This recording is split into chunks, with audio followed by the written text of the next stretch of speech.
میں آپ کو ایک ہربل نسخہ بتاؤں گا اپنی زبانی، بلکہ ہم اپنے فارم مینیجر جو ہیں انہوں نے اپنے فلاک پہ چلایا ہے۔ اس وقت برڈ جو ہے 1 لاکھ برڈ ہے، 90 پلس پروڈکشن ہے، موٹیلٹی اس کی 50 پلس پہ پہنچ گئی تھی۔ چلو دو اسٹریس چل رہے ہیں، ایک فیٹی لیور کا، دوسرا ہیٹ اسٹریس چل رہا ہے۔ ہم ہربل ٹریٹمنٹ میں ہم نے یوز کیا ہے کاسنی، مکو، ملٹھی اور تھوم۔ السلام علیکم، ویلکم ٹو پولٹری یونیورسٹی۔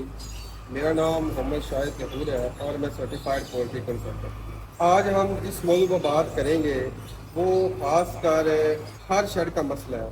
عموماً وہ برائلر میں بھی مسئلہ آتا ہے اور لیئر میں بھی آتا ہے، لیکن برائلر والے جو ہیں وہ بہت کم اس چیز کو فیس کرتے ہیں، لیکن لیئر والے اس کو بہت زیادہ فیس کرتے ہیں۔ وہ ہے فیٹی لیور ہیمریجک سنڈروم۔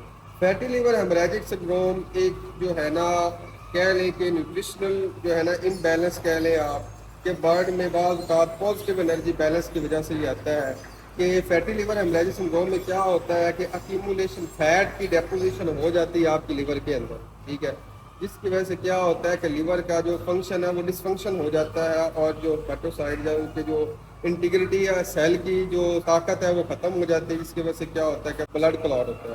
اور جب بھی آپ برڈ کو اوپن کریں گے تو اس کے اندر جو ہے نا بلڈ کلاٹ ہوگا۔ اس کی مختلف ریزن ہوتی ہیں، جس طرح کے مثال کے طور پر برڈ اوبیز ہو جانا، زیادہ فیڈ برڈ لے تو اس کی وجہ سے برڈ اوور ویٹ، پھر اس میں وٹامن ڈی کی ڈیفیشنسی ہو جانا، کیلشیم کی ڈیفیشنسی ہو جانا، اس کے بعد آپ کے وٹامن ڈی جو ہے اس کی ڈیفیشنسی ہو جانا، اور تیسری اہم چیز ہے ایسٹروجن لیول اور لائٹ انٹینسٹی آپ کی زیادہ ہو جانا۔ ہیٹ سٹریس اس میں بہت مین وجہ ہے۔ تو جب بھی آپ برڈ اوپن کریں گے آپ کو انٹرنل بلیڈنگ ملے گی، اس میں لیور کا جو رنگ ہوگا وہ پیل ہو جائے گا، فرجائل ہو جائے گا، نرم ہو جائے گا لیور، ہاتھ لگانے سے بلبلا ہو جائے گا۔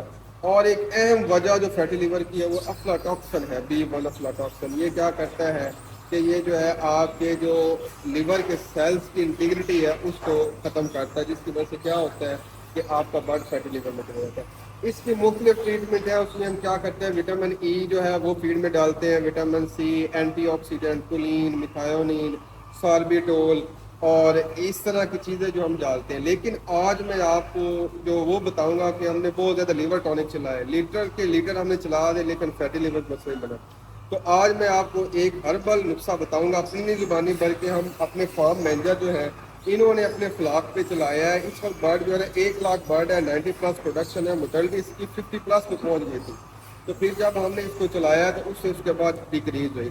میں بتاتا چلو دو اسٹریس چل رہے ہیں، ایک فیٹی لیور کا، دوسرا ہیٹ اسٹریس چل رہا ہے۔ ہم دونوں جو ہے نا ٹریٹمنٹ وہ سر سے پوچھیں گے، پہلے سر بتائیں گے فیٹی لیور کا ٹریٹمنٹ، اس کے بعد ان سے ہم ہیٹ اسٹریس۔ السلام علیکم، عمیر صاحب موجود ہیں جی، فارم مینیجر ہیں ہمارے، تو یہ بتائیں گے کہ انہوں نے جو انہی کی زبانی جو میں نے ان کو بتایا ہے وہ بتائیں گے تاکہ آپ کو پتہ چل جائے۔ بتائیں جی آپ نے کیا۔ جیسے تو ڈاکٹر صاحب نے ہمیں بتایا تھا کہ لیور کا ہربل علاج کرے گا۔ ہربل ٹریٹمنٹ میں ہم نے یوز کیا ہے کاسنی، مکو، ملٹھی اور تھوم۔ یہ ہم کاڑھا بنا کے دیتے رہے ہیں ہربل، یہ کافی زیادہ افیکٹو رہا ہے لیور کے لیے۔ اور دوسرا ہم نے الیکٹرولائٹ یوز کیے ہیں ہیٹ اسٹور کے لیے۔ اور ڈاکٹر صاحب نے بتایا تھا ہمیں نمک، سوڈا، وٹامن سی، کوک کی بوتل، یہ دوپہر کو ہم یوز کرتے رہے الیکٹرولائٹ، جس کی وجہ سے ہمارا بلڈ کافی زیادہ بہتر ہو رہا ہے ہیٹ اسٹور کی وجہ۔ اور دوسرا لیور بھی کافی زیادہ ہمارا پہلے سے بہتر ہے۔ چلیں ان کو بتائیں کہ آپ نے کاسنی جو ہے، مکو ہے، فوم ہے، اس کی کیا کیا ڈوز رکھی تھی؟ جی، جو کہ فرسٹ ڈوز ہے نا ایک آوے کی، اس میں ہم نے 500 گرام فوم ڈالا تھا، 500 گرام ملٹھی، 500 گرام مکو اور 300 گرام کاسنی تھی۔ یہ تھا ہمارا ایک کاڑھے پہ ڈوز۔ یہ ہم نے 30 لیٹر پانی میں لے کے اس کو بوائل کیا، اس کے بعد جو ایکسٹریکٹ نکلا ہے اس کو ہم نے 1 سے 60 لیٹر کے حساب سے 8 گھنٹے چلاتے رہے۔ تو اس سے ہمارا جو فیٹی لیور کا مسئلہ ہے نا وہ آلموسٹ 90% حل ہو گیا۔ اور ساتھ ہم نے وٹامن ای فیڈ میں وہ بھی ڈالا تھا 40 گرام پر ٹن کے حساب سے۔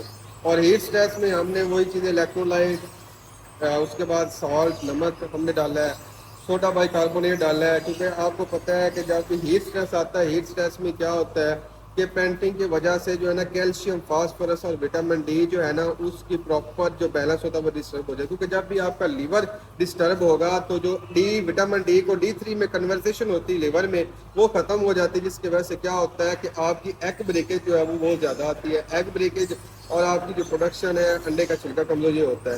تو یہ ہم نے جو ہے نا کوک وغیرہ ہیٹ اسٹریس میں وہ چلائیے تاکہ جو میٹابولک ایسیڈوسس ریسپیریٹری الکلوسس ہے اس کو کمپنسیشن کرنے کے لیے ہم نے یہ چیز چلائی تاکہ ہماری پروڈکشن میکسیمم چلے.